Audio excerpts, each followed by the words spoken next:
Gambhira bridge પર ગુજારી દુર્ઘટનામાં બ્રિજનો એક હિસ્સો તૂટી પડ્યો હતો, જેમાં 12 લોકોના મોત થયા હતા અને અનેક વાહનો મહીસાગર નદીમાં ખાબક્યા હતા। આ દુર્ઘટનામાં એક ટ્રક બ્રિજ પર લટકતી હાલતમાં અટવાઈ છે, જેને બહાર કાઢવાની જવાબદારી પોરબંદરની ખાનગી કંપનીને સોંપાઈ છે।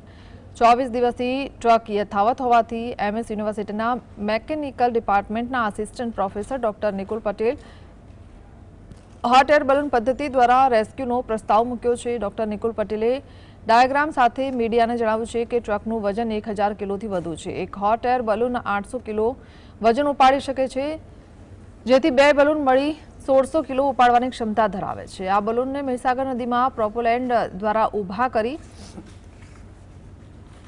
समान ऊंचाईए संतुलन जाळवी ट्रकने खसेडवामां आवशे। जो के आ पद्धति सरळ लागे छे, परंतु बलूनનું સંતુલન હવામાં પ્રવાહ અને ટ્રકની સ્થિતિ જેવી બાબતો ચિંતાજનક છે।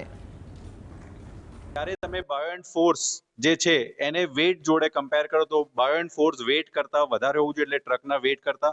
સેકન્ડલી, જ્યારે તમે એને લિફ્ટ કરો છો તો એના 2 બલૂનથી જ્યારે એના ઓપરેટર્સ બલૂનને ઓપરેટ કરતા હોય તો એ ટ્રકના સ્ટેબિલિટી બહુ ઇમ્પોર્ટન્ટ પેરામીટર છે, કારણ કે જરા બી ઇમ્બેલેન્સ થવાથી એની અંદર બલૂનના સ્ટેબિલિટી જે છે એ ડગીમગી શકે છે અને એના લીધે બી કોઈ નુકસાન થઈ શકે છે।